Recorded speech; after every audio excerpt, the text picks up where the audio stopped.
Welcome to the Random Scaling of Circles tutorial with a focus on the basic transform scale. In this video, we will be using Rhino and Grasshopper to create a regular pattern of circles which are then randomly scaled over a hexagonal field. In this tutorial, you will learn about Grasshopper's hexagonal grid component, setting up and using a random number generator, and using the scale transform. To get started with this example, we're going to first set up a regular field of points. And to do that, this time we are going to use a hexagonal grid. So up here on the fourth tab under vector grid, we're going to use this hexagonal structure. And it will populate here in the Rhino window. And the default values are cell size of 1, extent of 5 in the x direction, extent of 5 in the y. So we're going to double click and add a slider, number slider. Actually, let's just double click and just type the number 5. And this will give us a slider between 0 and 10. We can double click on that just to make the minimum value 1. And let's just make the maximum value 20. Okay. We're just going to copy this. So Control C, Control V. And we're going to put that in for our extents Y. So now we have a 10 by 10 hexagonal honeycomb, not a grid, a honeycomb. For the cell size, let's just put a slider here and we'll use the value 2, and that'll just kind of double the size. So for drawing the circles, we could use the points here at the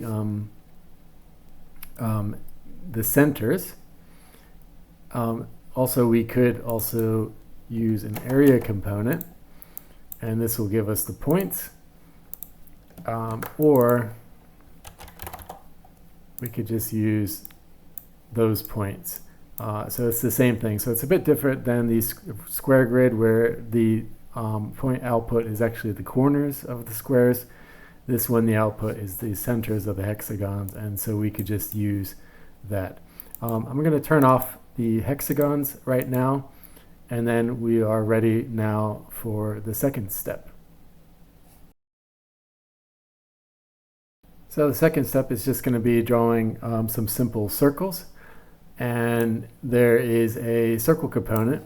Where is that located? It's here under the fifth tab, curve, primitive circle. There's a few different ways to draw circles. The most common way to draw a circle is with the center and a radius, and that's the one we're going to be using here.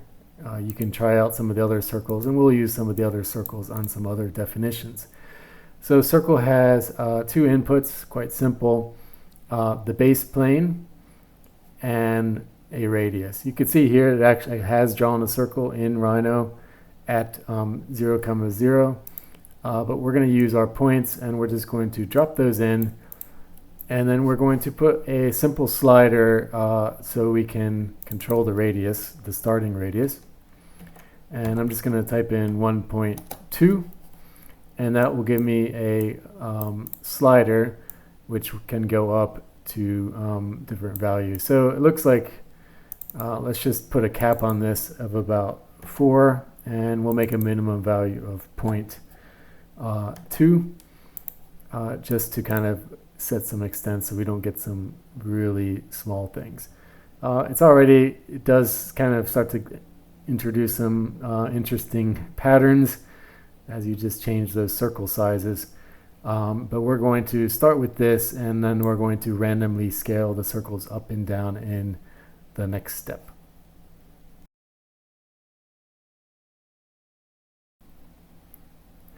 In this next step, we are going to be setting up a random number generator to scale each circle either up or down to make it bigger or smaller. And the next step really is to set up this random number generator, but I'm going to skip ahead just a little bit and show you a little bit of the scale function before we set up our random number generator, just so you know what we're trying to input. So scale is another example of a transform, and the transforms are found here under the transform tab, and scale is actually found under the first sub-tab of Find. There are actually two scale components in Grasshopper: scale and scale non-uniform, scale NU. Scale NU is useful for objects like if you had a square, you might want to scale the square more in the X direction, and then in the Y direction. That would make your square into a rectangle. But for a circle, you really can only scale it in one direction. Well, actually, you can scale it non-uniform. It would make it into an ellipse. But what we want to do is we want to keep them as circles, so we're going to just use the basic scale component. So I'm just going to drop that onto the canvas. So the geometry we want to scale is our circles. And you'll see here that it has scaled all the circles down around a common, the world origin, which is the center point. And so if I use my center points for the scale, that will scale them around their own, each individual circle's own center. Now, the third parameter on scale is factor, and what we want to do is we want to create, and you can see here the default is 0.5. What we want to create is a series of numbers, some of them less than 0.5, some of them greater than 0.5, and that's what we're going to use our random number generator for. So I'm going to delete our scale factor. We'll come back to that in the next step, because we're now going to be setting up our random number generator. So the random number generator is found here under the Sets tab, the third tab, Set Sequence, and it's here at the bottom, Random. Random number generators are something I use quite a bit, and yeah, if you follow along with this blog, you'll be setting up lots of random number generators, so it's worthwhile to remember the basic pattern of what you're doing. So let's just move those circles away for just a second. So we have three inputs: a range, a number of values, and a seed. I'll explain what that is in just a second. So the range of values are related to those factors. So you could remember that the default scale was 0.5, so that's half the size. So I want to have a series of numbers between, and let's just do it this way. I'm going to actually use a panel to say my smallest value is going to be 0.2, so that's a fifth as big as the circle that is there.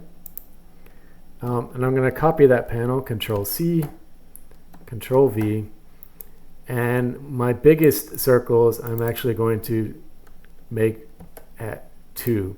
I could also do this with number sliders, but sometimes making these panels is more convenient, because then you can always just change the values later, and yeah, it's just a bit cleaner and a bit less clutter on the canvas.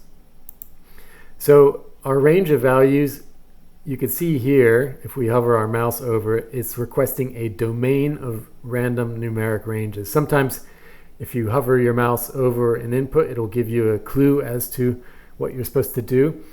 So domain, what we want to do is use is the construct domain component to input there. And so that's here under the second tab under Maths.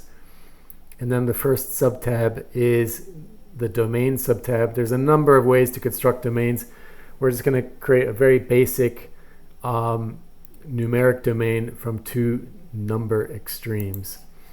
So we'll put that down, and A is the least value in our domain, and B is the greatest value. So this is creating a series of numbers between 0.2 and 2, and we're going to plug that into our range. So n is the number of random values we want. And what that is we basically want to count the number of circles we have to get that. And to count that, we use our list length component. So here under set, the first subtab list, we have the list length component. And we're just going to drop that onto the canvas here. And what we're going to do is we're going to measure our number of circles. And that is going to give us our number of random values. So now let me just drop a panel, and so we can see what's being output from our random number generator. So we have a series of values, 1.58, 0.92, 0.49. And you can see here that they are grouped according to the data structure of our hexagonal grid here. And you can see that, so basically each column of circles is going to use the same random values from our random number generator. Now, if we want each circle to have its own unique value, we can come back here. We can either flatten here or we can flatten our circle list. So let's just flatten our list of points, right click and select flatten. And that removes our data structure, and now we have a unique list of random values. We'll actually look at what will happen if you don't flatten it in a minute. But the intended output of this script is each circle has its own unique value. You'll see here that there are a list of values. It's actually not completely random, it's pseudo-random. So there's a mathematical formula going on inside this component generating these values. And to change that, what we do is we put in what's called a random number seed. And this could be any number between, any number, negative number, positive, 0 to infinity. I usually just type something like 555.55. And I'm just going to put that in. And what you'll see is when I put in this new number, a new list of random values has come in. And as I slide this, you'll see it updates the random number values. Now, if I go back to, let's say, seed 0, then I change that, and then back to seed 0, it always, if the seed is the same, you'll always get the same random value. So not completely random. So based on the seed, you'll actually get the same list every time. So if there's a particular seed that you like, for whatever reason, you can just write that down, try out some other seeds, and then you can always go back to that if you preferred the first values. So in the next step, we will use the random numbers to scale our circles.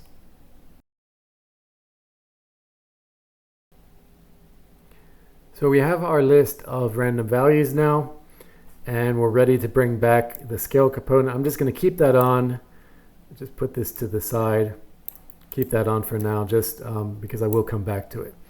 So the scale component, again, is here under transforms, affine scale, and we're just going to drop that on. So let's just take our let's just take our circles, and we will set that into the geometry that we're scaling. And I'm just going to add a little knot, double click this to add these little knots in the wire, just so we don't have too much spaghetti going on our canvas. So we've scaled it down, but we've scaled it down around the world origin. So the second thing we need are the centers of scaling. For that, we're going to use our list of points. So we're going to drag a wire into C, and you can see they've all been scaled down by those factors. So if we've done it right, we should just be able to plug in our random values into the F. And yeah, so we will turn off the original set of circles, and let's just turn off the points as well to see what's going on here. And so some of the circles have been scaled up, some have been scaled down. And as I change my seed, you can see that this list of random numbers is changing.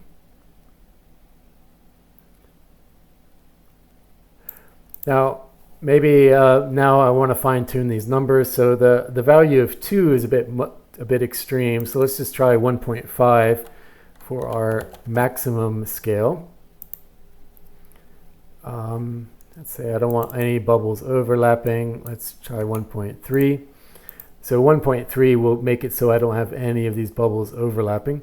I might say some of these bubbles are a bit too small. So I can now go up, let's say 0.35 will be my smallest. And so now my bubbles are a bit tamer in the pattern. There are a few overlapping, but I'm not going to worry about that right now. So I'm just going to go back one step and back to these points I have here. I'm going to unflatten them. And what you can see here is what will happen to the scale if you don't flatten that original set of points. So it's actually using a scale by row, not by columns, as I said earlier. So each, let's just turn our hexagons back on. Each circle in this first row of hexagons is scaled the same, second, third, fourth, etc. Let's turn that preview off. So you can start to see how the data structure is influencing this, but everyone is scaled the same.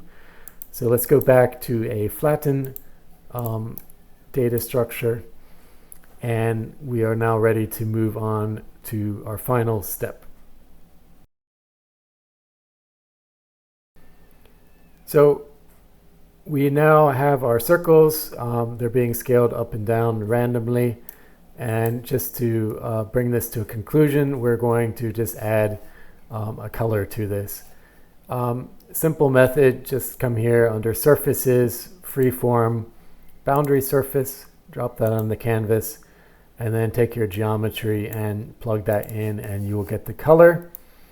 And the final step will be to add a custom preview to our circle. So here under Display, Preview, Custom Preview, we're just going to plug that into there. And then our color, here under Parameters, Input, Swatch, Color Swatch. We're just going to drop that on. And I'm just going to make them kind of a bluish color, which is what I used in the example, in the written example on the blog. I might want to turn off the preview of this, although it's not interfering right now, but just turn off some of these earlier steps. And yeah, so that is how we do it. And we can also start to come back here and change our random number seed. You can also change your min-maximum scale factors if you want. And if you're happy with the overlapping circles, you can allow those into the definition. So that's the second of the three major transforms, scale. And also we've also introduced a random number generator in this example. And so hopefully you found it useful. If you would like access to a completed version of this script, for whatever reason, you can go to my blog, Generative Landscapes. It's linked in the description below. And under the Downloads tab, you can download this script along with 2 others. There's a small fee to help support the blog. If you don't want to pay the fee, then you can actually just go through the tutorial and set this up yourself. I've just done a few little helpful notes and colors, and there are 2 other examples that you can get bundled along with this one. So it'll help support me and help support the blog and this channel. And so if you feel so inclined, it would be much appreciated.